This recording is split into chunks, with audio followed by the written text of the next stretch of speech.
E aí, pessoal, no vídeo de hoje nós vamos fazer um resumo sobre a história de Eriador, uma importante região no oeste da Terra-média, também conhecida como as Terras Solitárias. Antes de começar, aproveitem, deixem um like e se inscrevam no canal. Tendo dito isso, vamos nos aprofundar mais na história dessa parte da Terra-média, onde se situam alguns dos locais mais importantes na obra de Tolkien, como o Condado, Valfenda, Bree e Eregion. Eriador é uma grande região da Terra-média, que fica entre as Montanhas Enevoadas, ao leste, e as Montanhas Azuis, no oeste. No sul, a região é limitada pelo mar e pela região de Andraste, no sul do rio Isen. No norte, ela é limitada pelo mar, pela Baía de Gelo Forte e pelas Montanhas de Angmar, que ficam nos limites entre essa região e os ermos de Farol do White. Eriador tem como seus principais rios Olum, que deságua no Golfo de mesmo nome, onde ficam os Portos Cinzentos, já no limite com as terras de Lindon, que ficam a oeste das Montanhas Azuis. Existe também o rio Branduin, conhecido também como Brandevin, que nasce no Lago Vesperturvo e corta o condado entre a Quarta Leste e a Terra dos Books. Outro rio importante é o Guathlow, ou Rio Cinzento, formado pelo encontro do rio Glandwin com o rio Mithaitel, este é conhecido como Corrente, que tem por sua vez como afluente o Bruinen, rio onde está localizada Valfenda. Suas principais regiões são Enedwaite, onde está situada a Terra Parda, Mihiriet, os Vales do Lum, o Condado dos Hobbits, os territórios dos antigos reinos de Arthedain, Cardolan e Húldal, e a região de Azevin, onde se encontra o reino élfico perdido de Eregion. Existe também o antigo reino de Angmar e as regiões gélidas próximas à Baía de Gelo Forte. Eriador possui um relevo bastante acidentado, com várias colinas, como as Colinas do Vento, as Colinas do Sul, as Colinas dos Túmulos, as Colinas do Norte, as Colinas do Vesperturvo, as Colinas Brancas, as Colinas Distantes e as Colinas das Torres. As principais florestas da região são a Floresta de Erinvorn, a Floresta Velha, a Floresta Chet e a Mata dos Trolls, juntamente com várias outras regiões de vegetação densa, próximas às Ered Luin. Nos dias antigos, toda Eriador era uma região coberta por densas florestas, tendo sido amplamente habitada pelos Ents, criados pela Valie e a Havana Kementari, para que estes protegessem as árvores.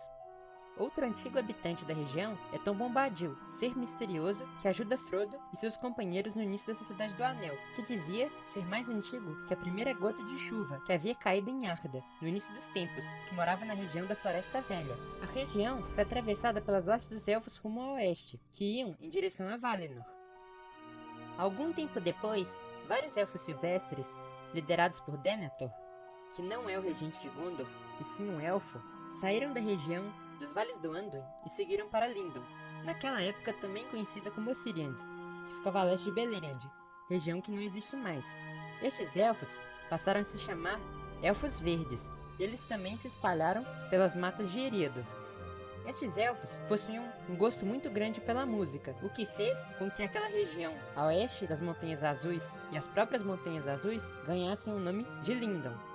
Os anões também abriram algumas das primeiras rotas comerciais da Terra-média na região, criando aquela que seria a Grande Estrada, de maneira a ligar Khazad-dûm a Belegos e Nograd, suas moradas nas Montanhas Azuis.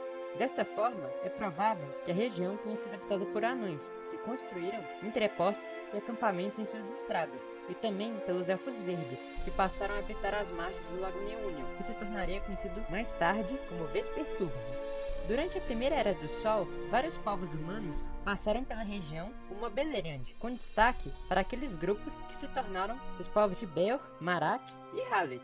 Alguns humanos destes povos ficaram pelo caminho, habitando regiões como Enedwaite, onde passaram a praticar o comércio, com vários anões de Khazad-dûm. Outros se estabeleceram ao longo da Grande Estrada, fundando vilarejos ao entorno da região, onde bem mais tarde surgiria a Vila Bree, e estabelecendo assentamentos na região que se tornaria conhecida como Colinas dos Túmulos, onde eles começaram a erguer monumentais estruturas de pedra, onde enterraram seus mortos. Outros passaram a habitar o norte da região, próximo às Montanhas Enevoadas e a Charneca Epen.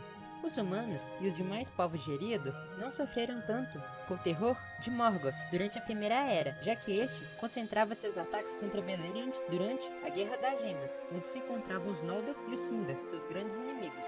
Após a Guerra da Ira e a ruína de Beleriand, vários refugiados, tanto de origem Sindar quanto Noldor, vieram habitar as terras de Eriador. Esses elfos, dentre os quais estavam Galadriel, Celeborn e Celebrimbor, passaram a habitar temporariamente a região do Lago Neúnio, se mudando posteriormente para o leste de Eriador, onde fundariam o reino de Eregion. Outros elfos de Beleriand, como Gil-galad e Círdan, permaneceram em Lindon, próximos às suas antigas terras que encontravam agora submersas. Já os humanos, que auxiliaram os elfos na Guerra das Gemas, os Edain, ganharam como dádiva a Ilha de Númenor, onde estabeleceram um poderoso reino. Já os humanos da Terra-média, conhecidos como Middlemen e também como Homens das Colinas, passaram a prosperar em Eriador, estabelecendo boas relações com os anões e elfos de Eregion. Alguns anões de Gundabad migraram para o trecho de montanhas remanescentes da Ered Engrim, que se tornaria conhecida como Angmar, a Casa do Ferro. Eles fundaram várias minas por lá, porém, essa região começou a ser amplamente atacada pelos orcs, o que os fez abandonar essas suas moradas e se mudarem para as Colinas do Vento. Nessa época, Celebrimbor e sua confraria de artífices, Agwaith e Myrden, acabou sendo seduzida por Hanatar, que era na verdade Sauron, a criar os Anéis de Poder. Celebrimbor percebeu a maçã para controlá-los quando já era tarde demais, já que Anatar era na verdade Sauron, e ele havia criado um anel para controlar todos os outros. Ele então escondeu os 3 anéis élficos que não haviam sido tocados por Sauron com Galadriel, Gil-galad e Círdan, mas Sauron acabou invadindo Eriador e destruindo completamente Eregion, matando Celebrimbor sob tortura e devastando todas as florestas no litoral da região.